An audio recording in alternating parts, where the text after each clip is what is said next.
Today I'm going to explain to you how Vince McMahon, the owner of WWE, formerly WWF, canceled the 1990s low-fat diet over a steroid scandal. Let's begin. So the low-fat diet was the peak of dieting, all right? The peak. People were lean.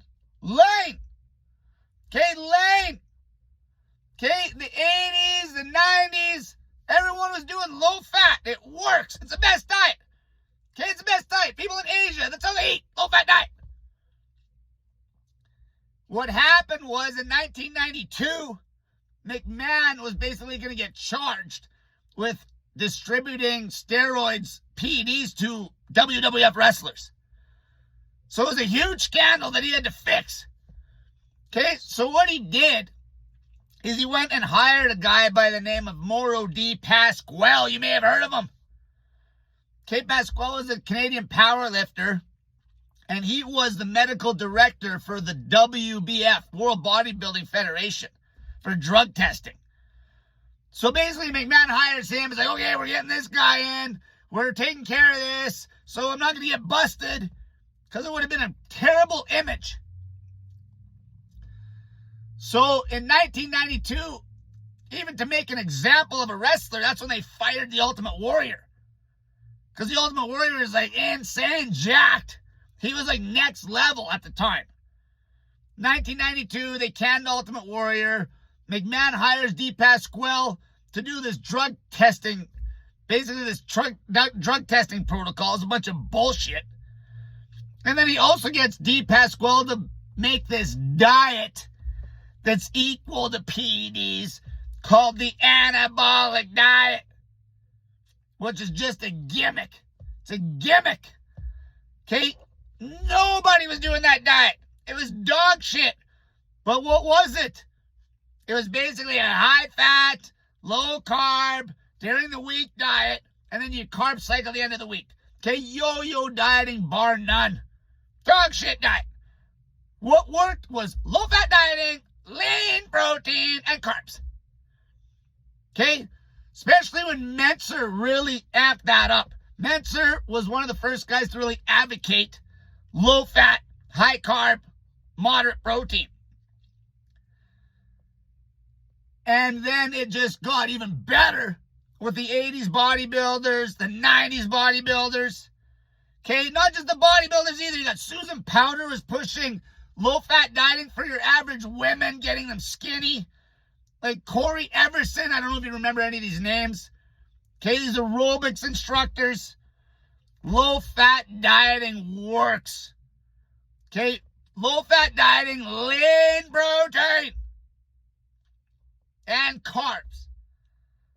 So what happened was when McMahon hires Di Pasquale to make this anabolic diet, which is essentially based in keto,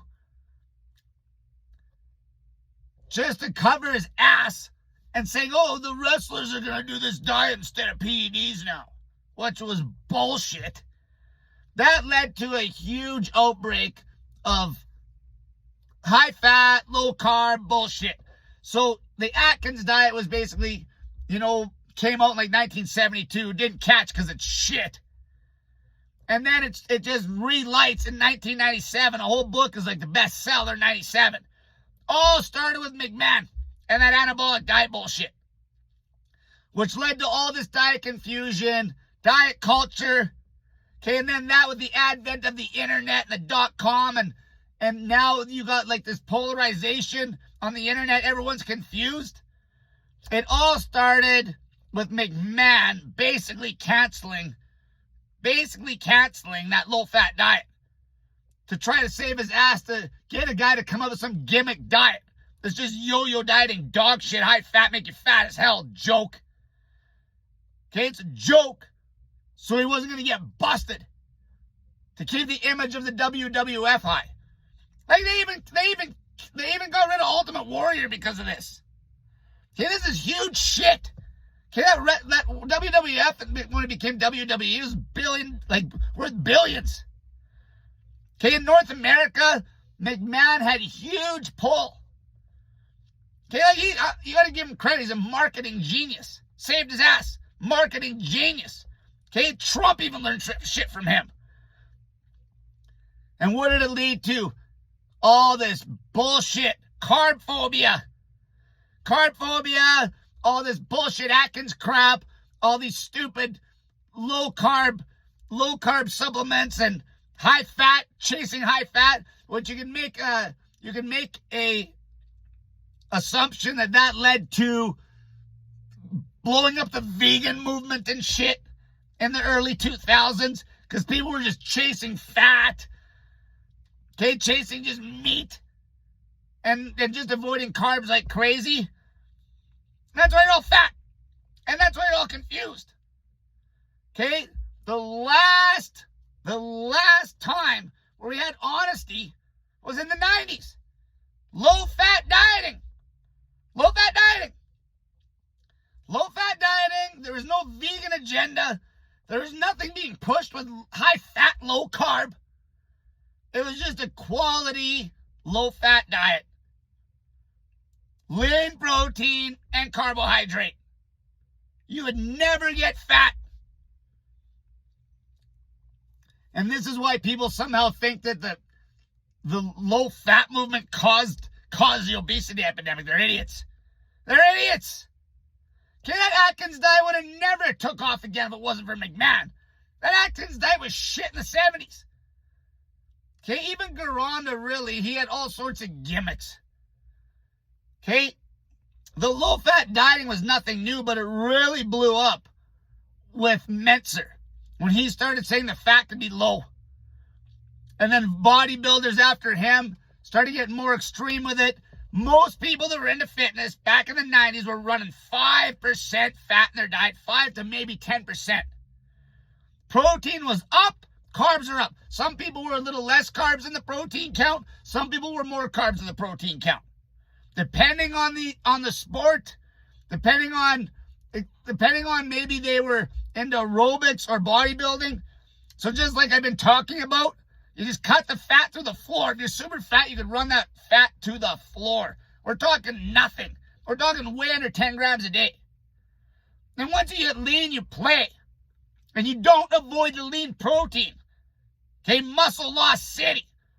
But that's the history of how all this freaking high-fat bullshit started, which just literally made people fat as hell. Okay, it was McMahon. It was McMahon saving his ass.